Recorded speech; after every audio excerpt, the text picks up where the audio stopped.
So we have started last time with sort of an environment in Python that will allow us, so we need to learn how to talk to it and get it to do what we want it to do, so that we can actually manipulate large data sets.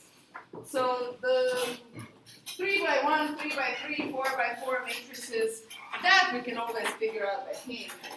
It's nice to have software help for a little bit more accuracy, but it's not crucial. But in anything worth investigating in your work life, those entries are large. So you have matrices that are vectors that are 3,000 entries long or 3 million entries long, right? And vectors and matrices are like this. They're large and they actually keep growing because typically you add more data as you go. So we need actually more effective ways of how to deal with that. And basically programming environments are what provides for that. So we started easy last time. We started with how to enter vectors manually. And I'm just going to briefly review using my PowerPoint that is about to show up. All right, so basically we have to first, when we open, we worked in Spider, so it's a programming environment, or we simply start a file in any other Python environment, so it's not the only one. Understand that you have actually a range of options. We have to tell it, hey, we're going to use numerical Python, because that numerical Python has a range of functions that will allow us to be efficient. So we have to tell it, hey, import NumPy, which is the name of it, and we are going to call it NP. So we literally tell it, import NumPy as NP. That's just a shorter thing to write. And now NP, or NumPy, provides me with a bunch of functions that I can readily use. One of them is the function that defines one-dimensional, two-dimensional, three-dimensional, and so forth arrays. And it's called array. However, since it belongs to this NumPy group, we are going to refer to it as np.array, sort of like last name, first name thing. Okay? And we're going to say, like, hey, let's define a vector C, np.array, that has elements 25, 28, 1, and 2. So I notice that I have to separate them by comma. Okay. Space, just space is not enough. And I have to give it angular brackets signifying that it's an array. And if it's one-dimensional array, I only have one set of brackets. Okay. And then the rounded brackets are there simply because every time I call a function, that is, in this case, np_array is a built-in function that I can readily use. Whatever I provide to that function, whatever information I'm giving to the function, I'm going to surround it by brackets. So that that's simply a syntax so that the computer can recognize. And then that array is defined, and I can work with it. So one thing that I can do is say print that array, and it's going to print on the screen. It's not printed here. And you will see this light gray is actually how I leave comments in the code. So I just put a little hashtag. So this is not Twitter. This is not hashtag you. This is just hashtag ignore everything that is, computer will ignore all of the characters that come after. And then what's really nice is that I can work with that entire array. So I can do basic operations with it, like multiply it with scalar, add something to it, and so forth, and it's going to work with the entire array. In this case, when I say C times 9 over 5, it's going to basically multiply every element by 9 over 5, and it's going to add 32 to all of them. And it is, you should kind of pay attention to this here, because this is a vector, and this is a scalar, and this programming environment allows me to do that. Okay? So in that case, the scalar will be added to every element of the vector. And that's just a shortcut. It's mathematically wrong. Okay? But computationally, it's allowed. Whatever I program, I can allow. Okay? And then I can also refer to the elements of this vector. So one thing that we have to now change from the mathematical descriptions that we've worked with is that we're starting to enumerate things with 0, not with 1. So my very first element is the 0th element, and that's C of 0 in this square bracket. With the square brackets, I'm telling it, give me an element, as opposed to passing something to the function. Okay? So round brackets, I'm giving something to the function. Square brackets, I'm asking for an element of an array. Okay? And I could even have a trick to get the last element of the array, even if I don't know whether it's element 4, 5, 7, or 3000, I can just say -1, just for kicks. So somebody just programmed it to be this way. Okay? So the first element of the array is a 0? 0th element. So And I refer to the last one as -1. It's just that the program sees that negative number and knows to go. And you can even go then second to last is -2 and so forth. We can kind of go backward. Okay, so everybody okay with this? Questions? Then you're ready for a little assignment. Let's define two vectors, u and v. U is -2, 1, and 3, and v is 3, 1, 2. So using spider. And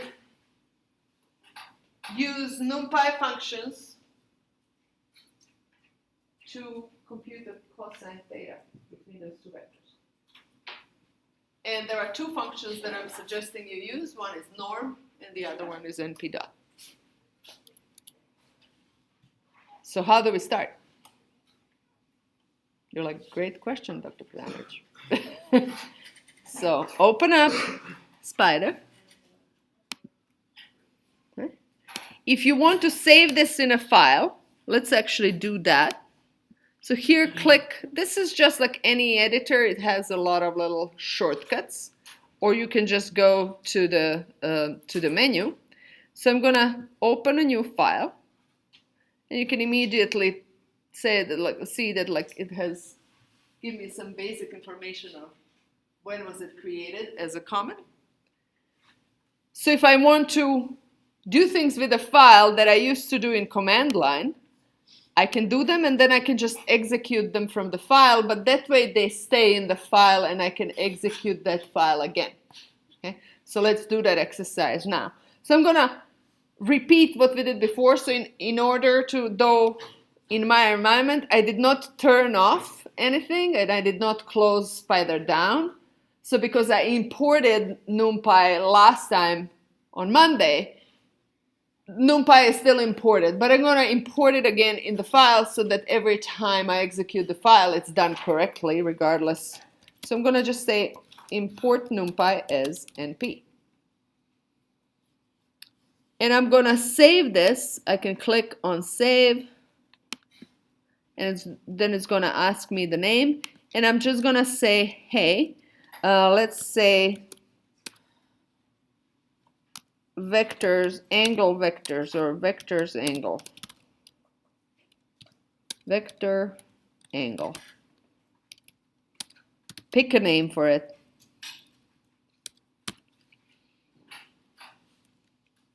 So this is now a file that I can I'll store things there and I can constantly execute and reuse. And that's the whole point of computing. You want to reuse whatever program you make, you want to do it again. So how do I define my vector u? I'm asking these two vectors, u and v. What do I need to type in? Use np.array. np.array. Open parentheses, open bracket. -3. -2, comma, 1, comma, 3. Thank you. Okay, so this is my first vector.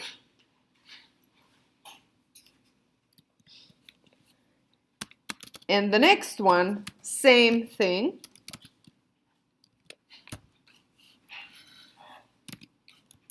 I tend to just put a set of brackets and then fill inside. What's the next? This 3, 1, 2. 3, comma, 1, comma, 2. Again, I have to separate them by comma.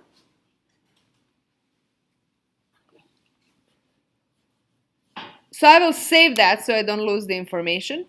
if I wanted to execute this, I can either click here and it says run file. Okay. If I do it, U and V are going to show up as my variables. So where do you click to run file? Right here. You can also call it by name. So you can also say vector angle. It's not defined. Oh, it's not. It's not uppercase. Didn't I call it here?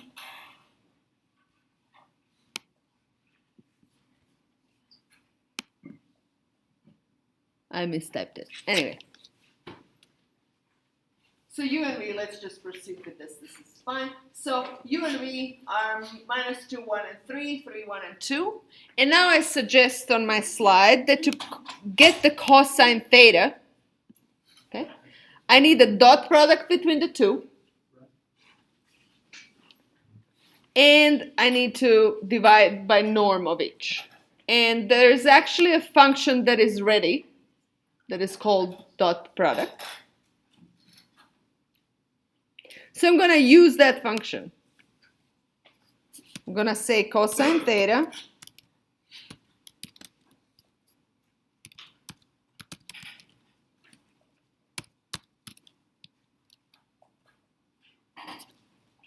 You have to leave spaces every time after the Hmm? You have to leave spaces between the adjustments. No, I do it for readability. Oh, okay. So you all have to read what I write.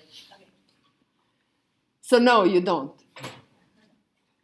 You can actually kind of also keep going here. You can say, if you want to put 2 commands, you can do this. But again, it's hard to read. So whenever you write code, understand that a machine will actually understand. You can pile up things and couldn't care less.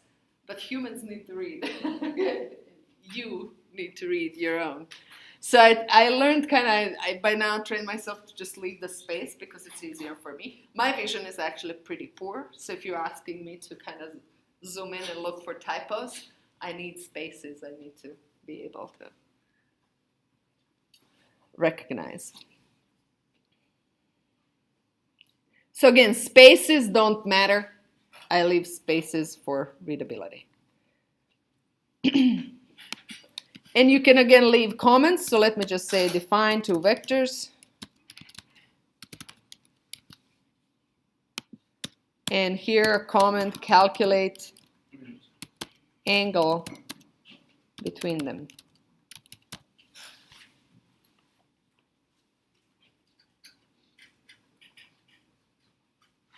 Now I'm gonna, Okay, I didn't understand what's the difference between this side and that side. Right? So this side, I'm actually storing everything in a file. That file is called vector angle. So that way, next time, so right now, whatever I typed in here, it's kind of lost. It's dynamic. It keeps moving. Okay? So it's a command line that keeps going. If I want to go back and execute everything I executed in last class, I would have to go and copy each command. And I can do that. It's not a big deal. But I would have to copy each command again and do it again. Okay? This way, I will write a sequence of commands in a file that is stored as such. And I can always execute that precise sequence. Okay? So it's automating what I'm doing. Now, when you're exploring things and doing things for the first time, it's actually nice to be able to just open command line and start typing, right? Without the formalities, without... Here I'm already arranging things, watching how I type, making comments, like there's already kind of overhead, right? But this is much better to go back to. And if I was submitting homework, which you will be soon enough, right? Then you have to have it in some sort of file that you can easily print. This part is hard to print. And you cannot go back and erase. I just noticed that. Yeah, but you can re-execute again. So one way to go back is to take this upper arrow on your computer. So for me, it's here. Okay? So that arrow can help you go back to the previous command, and you can scroll up and down. So that part is nice. But again, you can't go back to, you have to re-execute. Okay? And that's another thing. As you start doing sequences, because you're going to work as an engineer, your life will be creating workflows and then improving those workflows. No matter what those workflows are. Okay? They can be in any type of, and maybe they're programmed workflows, maybe they're actually workflows where you know, each person goes and does something. Either way, they're a workflow, right? So when you want to redo something and then do something over, so let's say that I wanted to execute 20 things and then I wanted to change the vector. Right? Then I have to change the vector and go all of the copy all of these 20 lines again. Well, that's annoying. So that's where you create a file and then it will execute it. So this file is called a script. Okay, it's a mini program. On the left-hand side. Yeah. So when you store a program, it's a script. When we refer to programs, it can be called a program. It's typically referred to some larger thing that has small modules, defined functions, and like it's a little more elaborate.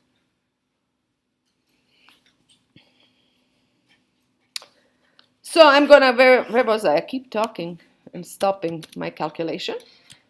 And I'm actually then going to, so there is suggestion that this NP actually has a subgroup of functions. So if you think about if NP is last name, well, some people have one last name, some people have two. This is your second last name. This Linaug. So it's a subgroup of functions. And there's a function norm in there of u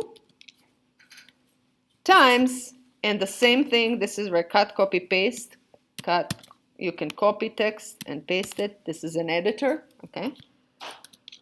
So all of the standard text operations are available, like cut, copy, paste.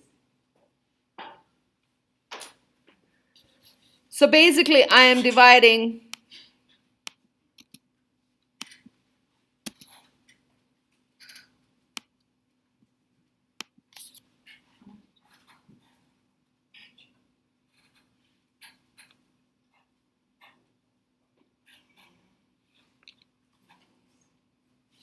and I'm just gonna, just for kicks, print that cosine theta that I just computed.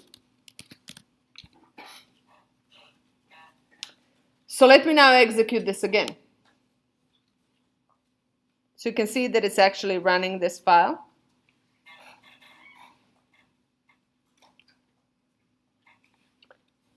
Basically, when I click on this button, and every time you click on a button on anything in your computer, there is a sequence of commands that are programmed to execute when you click on the button. That's all it is. And that button is just like a little visual picture. When your mouse gets over it, the computer records that, and when it records that, it executes what? It executes this run file, this command. Now this looks scary. It's not really. This is the file, but it's like a full path. You can see all of my subfolders where I started, right? What did you type in?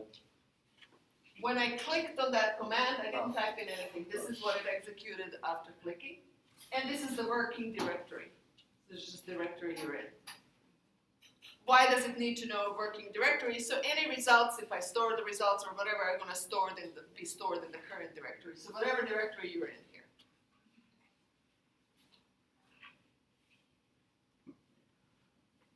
So that shows up automatically, right? That shows up automatically. I'm just telling you what it's. There's no magic. Everything is actually programmed. And this is sort of a programming class, so I want to move away some of that magic, right? That you think that happens when you work with software. Somebody actually programmed it to work precisely that way. Somebody actually has a program behind that says when you click a mouse on this little logo, you execute this. On some other little logo, you execute something else. Okay? So somebody has put that together. Yes? And is the button under the answer? So Yeah, it doesn't show up on my, Doesn't show- screen at all. it shows up though here. Yes, this is the number. This is my poor vision. I'm like, where is the number? Barely visible. Okay. But it also shows up in variables.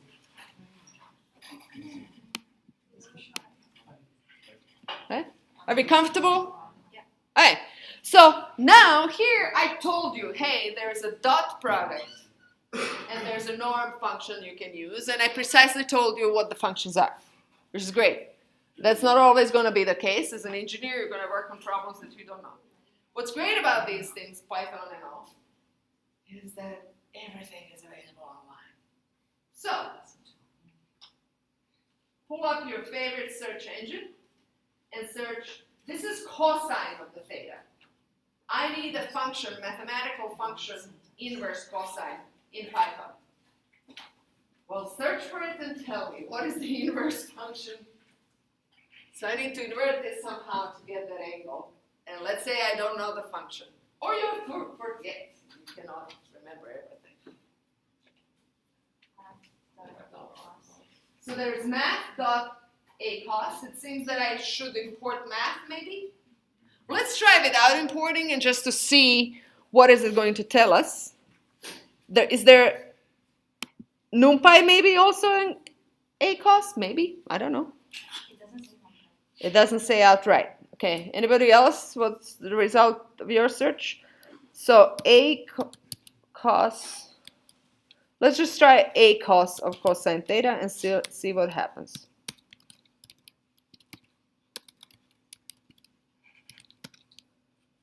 So it says it's not defined, therefore I do need to import something. And you're saying that something is math. So even if I just say math.acos, it's not defined, so it's not imported. Let's import math as math.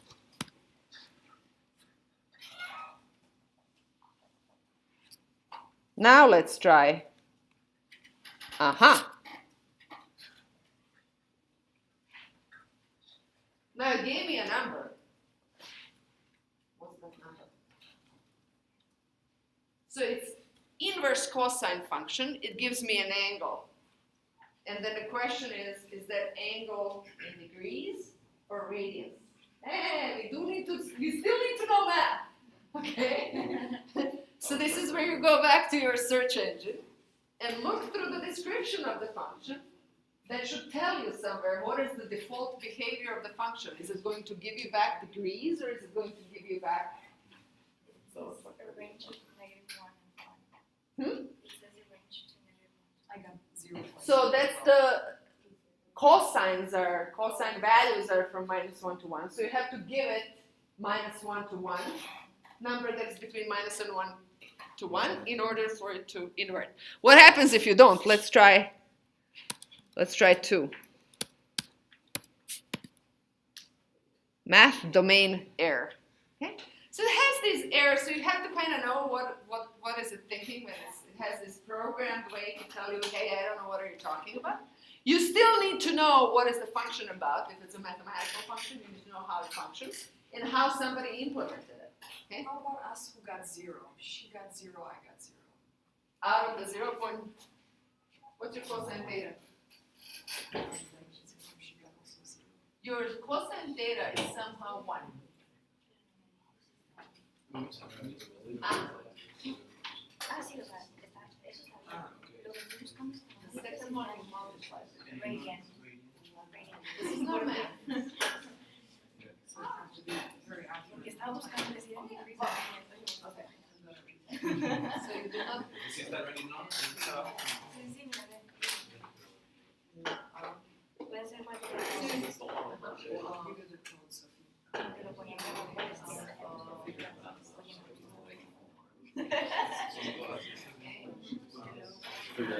So you have times without brackets. Well, that's math.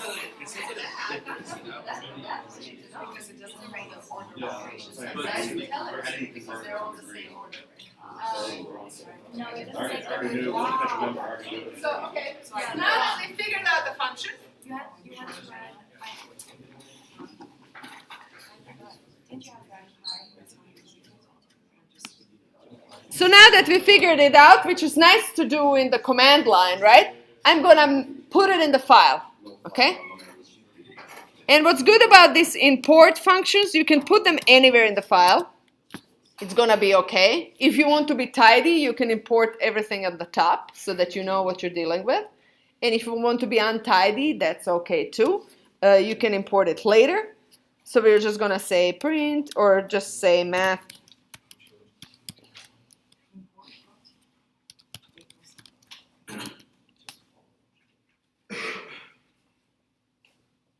Okay, so part of it is, yes. Could you just maximize your window? Could I maximize it? Yeah. You can't read this? I don't think maximizing window will help, but finding my preferences and increasing the font might help.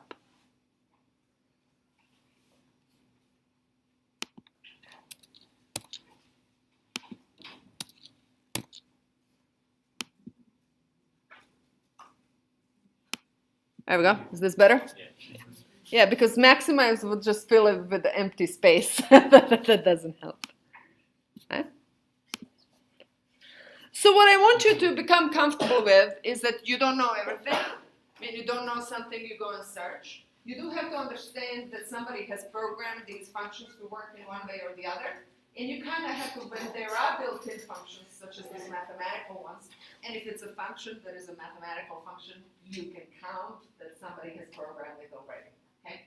So you don't have to, you just have to go and find what it is. So you have to go find what it is and also figure out what it does.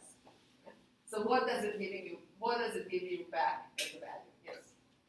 So when we did like the inversive cosine, we found that NumPy had one as well. Yeah, there we go. So this wouldn't be like points also if we didn't do it No, specifically. it's a multiple options always. Okay? So I wanted to do the, and that was the hint what I was hinting. Hey, is there a NumPy one? Because I actually know NumPy one. Okay. So there is typically multiple functions, and it might work slightly differently. Be aware of that. So it might have different defaults. But it's also something to think as you will start programming, you will make choices. Okay? You will design your own functions that work in certain way. They take certain input and they give certain output. Okay? And that's a design choice. Okay? So that's just what it is. So yes, NumPy works, math works, both are. This is a standard function, so there is probably a SciPy as well. Okay? So just telling you out there. All right. So that was our first little, so now this file is saved for me, so next time I open, it's actually in the directory you're in, or in the folder you're in, which is a good point for you right now to actually figure out that you have a PGE310 folder. In there somewhere you have lectures, homework, and possibly Python or scripts or code or however you want to call that folder, where all of your code will be, or maybe code from class. Again, organization is on you, but I do want you to organize it somehow so that you can kind of collect, as we go through, you collect basically a selection or sort of a good place where all of your central repository for files will be. So you can go back to it and study from it and so forth. Okay? Okay, so we have covered the basics already. So basically, if I write a program, it is a good idea to store it as a script or file that I can go back to and execute. If I now want to change this and just change the vectors slightly, something like this, okay, I can just save that and execute again.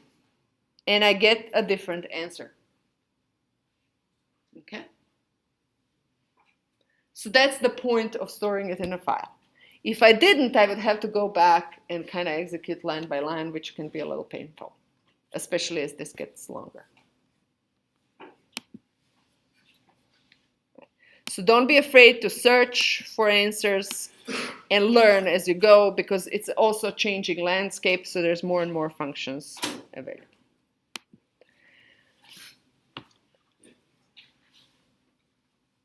So now we will move on and actually go to matrices. So I would like you to possibly open a new file. So we can actually do that. Actually, I'll just go directly. So this is available both in slides, and I also have uploaded the code for all of these. But I'm going to open a new file.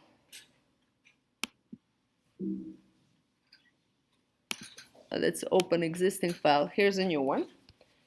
And I'm going to save it as matrices numpy.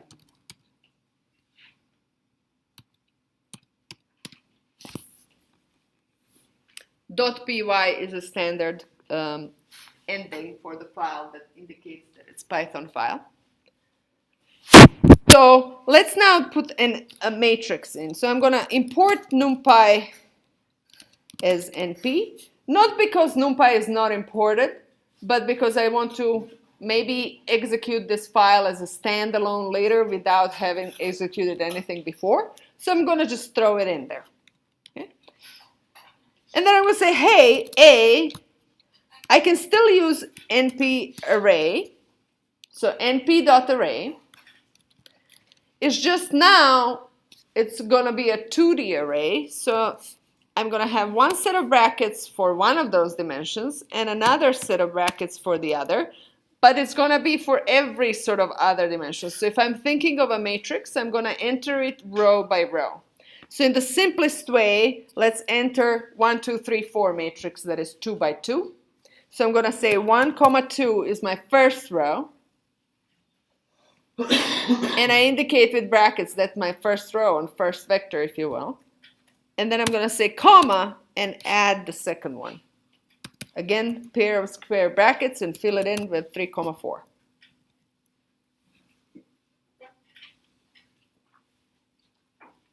So I have one outer square brackets and then a subset of square brackets for each individual dimension. And I'm going row by row here.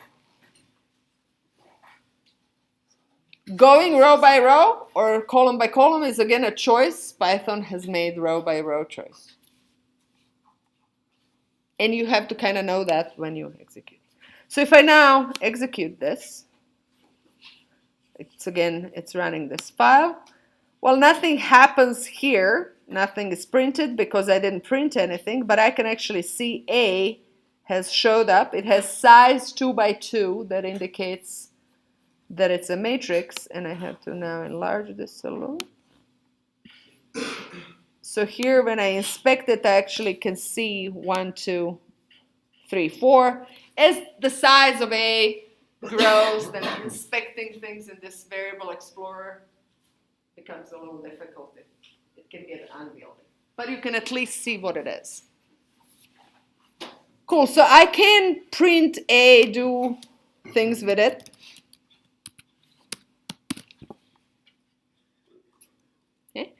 I can also do print 5A. So let's actually execute this.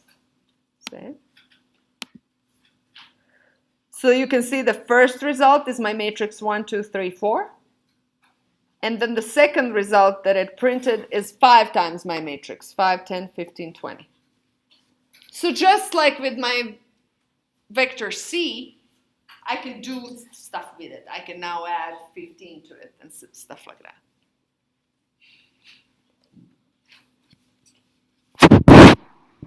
So I can also define a slightly larger matrix. I can let's say, hey, let's try to do a matrix that is 3 by 4, and I'm actually just to kind of see where the indices are, we're going to start slicing this matrix. So I'm going to give it a little more members to slice. So I'm going to say, hey, this is my first set of brackets. My first row will be position 1, 1, 1, 2. So I'm going to kind of name these numbers that I have as if I had a row, and these are the indices 1, 1, 1, 2, 1, 3, 1, 4. That's where my numbers are coming from. And then my second row will be 2, 1, 2, 2, 2, 3, 2, 4. And then my third row will be 3, 1, 3, 2, 3, 3, 3, 4. And then I'm going to print A. And I'm going to save that. So click on a little save button. What's the third row, please? It's 3, 1, 3, 2, 3, 3, 3, 4, as if you were going down the matrix. Thank you. Not a problem.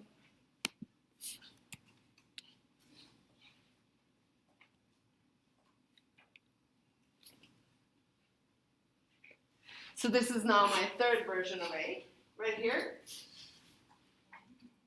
And now I can see that my A has changed to a 3-4 matrix. What happened to my matrix 1, 2, 3, 4? Got replaced. Poor child. You told it to do that, and it did it. Not a big deal here. You didn't lose any important data. You lost 1, 2, 3, 4 if you type it in. But this is how you can lose data if you just overwrite it. Okay?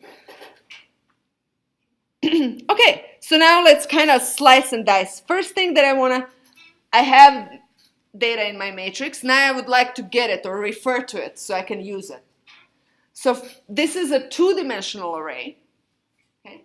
So we're going to use row and column to refer to the individual things. And I have to start with 0. So this element here that I wrote 1, 1 in my mathematical notation, or to refer to my mathematical notation, is actually element 0, 0. I couldn't use 0, 0, 0. 0 is not a proper number. So I didn't want to do that. So basically I can now print, or let me keep, well, I can copy it later into the file. So this is the way to refer to the 0 row, 0 column, starting enumeration by 0. So if I print that element, it's 11. That's this first one. And if I want the last one, it's going to be what? My rows are 0, 1, and 2. Okay, so this is my row 0. This is my row 1. This is my row 2. This column here is my 0 column, 1 column, 2 column, 3 column. Okay. So my last member here is in my row 2 and column 3. That's 3, 4. Yes? Questions?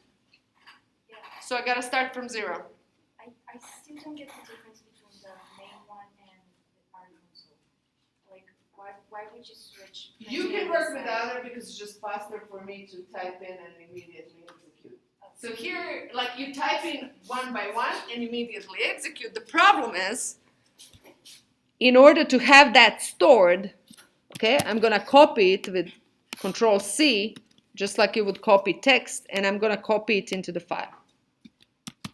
Because otherwise it doesn't store it, right? It doesn't store it. That's what And it stores it for some time in history, what it calls history, and you can go back to it with your arrows. But that history is limited, so as you kind of fill it up, it's going to start moving up and disappearing. So note that these are just commands, not results. Here I have command and the result of the command. Okay? So if I copied everything, it would be confused how to execute this. It's just the internal notation that you're on the 38th line of your input string. That's why you only copy the commands. Right? So that's why I'm only copying the commands. So that's kind of how you go back and forth. Okay, now I can actually get smarter. So I can use column to indicate a range of values. So if I wanted to actually refer to not just element 0, I had this print command, and I'm gonna use it again. Not just element 2 or 1 or 0, but an entire range. I could actually say 0 to 2. Let's see what happens. Okay, so this just gives me a range. So if I print that, it took 2 elements, 1, 4, and 2, 4. Okay, and both of them are still in column 3. So basically, it took element 0 and 1, and then it stopped. It didn't take 2. This is what I also don't like about this command, so you'll hear me complain about it a lot. because it's always 1 less than it is. So it's 0 to 2 means 0 to 2, range 0 to 2 means 0 and 1. Range 0 to 19 means 0, 1, 2, 3, all the way to 18, not 19. And for me, it's hard to think it this -1, especially when you're typing in fast. But oh well, gotta work with it. Somebody programmed it that way and it stayed. I can also do the same for my, so if I do, for instance, here, just 1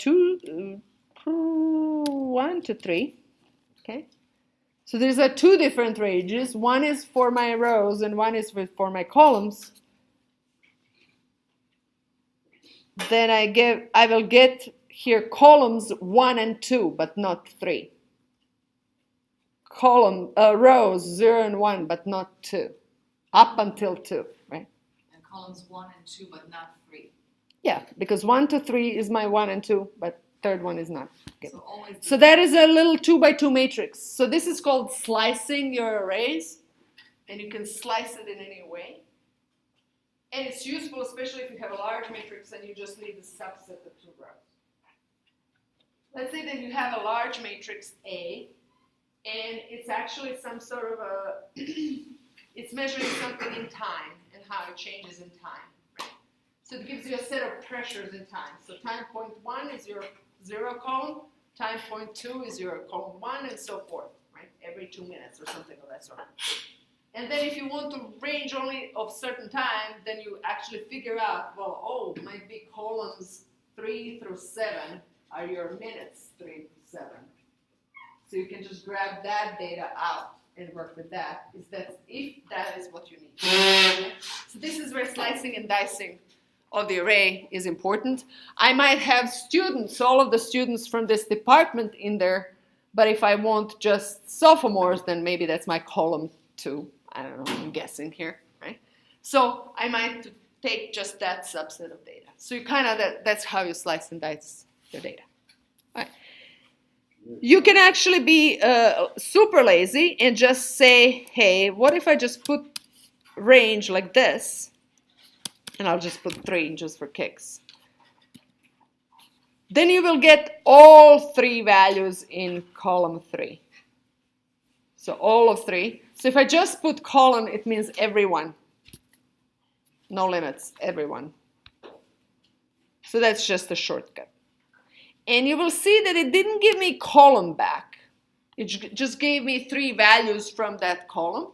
Because again, Python does not make a distinction between a column array and row array. It's just a 1D array. And those happens to be written, they happen to be written as rows. Okay? Questions? One dimension? Yeah, it's 1 dimension and it just uses row kind of notation for that 1 dimension. Yes, question? I was going to ask if you could explain the line number 38 again. So here, it took a range of values, and the way I refer to that range of values is by using colon notation. So it's start, colon, end, except that end is not included. So if I have 0, and it's always integer values when I use colon notation, okay? Because otherwise it doesn't know what would the step be. Okay, so step is 1 in integers. So it goes 0 to 2 is 0, 1, and then 2 is not there because that's the endpoint. So it doesn't include the endpoint. If I have 0 and 3, that's 0, 1, and 2, but not 3. So starting from 0, ending, but not ending with the end. And the same goes for 1. Ending with end minus 1, okay? So when I have start and end, sort of start, end, it's giving me, this is just, it's giving me start plus 1, all the way to end minus 1, so to speak. Understanding that I should have enough values to fill that in. Okay?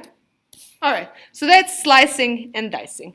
Let's now continue with some matrix operations as we know them. So 2 things that I'm interested in, especially for that homework, is transpose of the matrix and multiplication. Okay? So there are commands for that, and the one that we're going to use is np transpose of A. So if I just do np transpose of A, I'm going to get an array, and what used to be 3 by 4 is now 4 by 3, and whatever was my row is now a column. If I wanted to store that result, I'm just going to say, hey, B equals transpose of A. Now, if I had just a vector, let's bring that U again as 3, 1, 2, or something like that. It doesn't matter. I'm going to retype it. If I just do np transpose of U, not much happens. I can't transpose if I have one dimension as per Python implementation. Because again, it does not understand row and. So your homework might ask you about row and column arrays. That's vectors, that's a mathematical construct. Here it doesn't, for 1D arrays, it doesn't understand. I can inspect, so here in this variable inspector, I can see what my dimensions are, 3 by 4, 4 by 3. If I wanted to get that and just ask it to type it, you can just say shape. So there's a shape function that inspects shape. If I do the same for U, I'm going to get the empty second dimension. And again, there's a very subtle difference. If I actually had 3, 1, that means that I forced it to be a matrix with extra brackets and whatnot to make the second dimension work.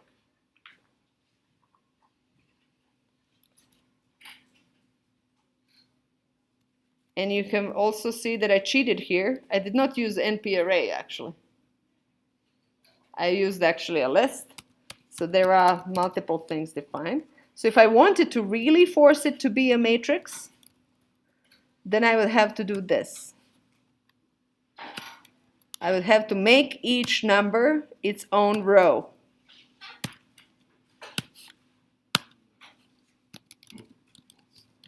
And then my U will become 3 by 1. So it's forced to be a matrix. Okay? It's interesting. So there's a very subtle difference between the two. So you can, and now this I can transpose. Okay? Why did it give us, so it gave us, when we typed in on line 45, np.shape A, Yeah. it gave us first the number of columns and then the number of rows. Shouldn't it be first number of rows and A columns? is still 3 by 4. Look at the variable explorer. I did not transpose it. I saved the transpose into B. B is 4 by 3. Oh, okay. Whenever in Oh, doubt, that's print right, it. okay. When in doubt, print it. Got it. 'Cause I looked at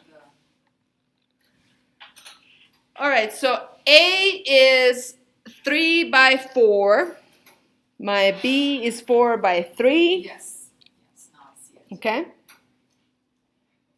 Yeah, that makes Oh. sense. Matrix multiplication is on Friday.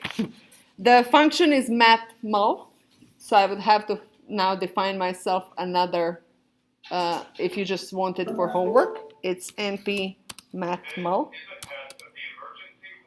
Hi. It's 11:50 is the test.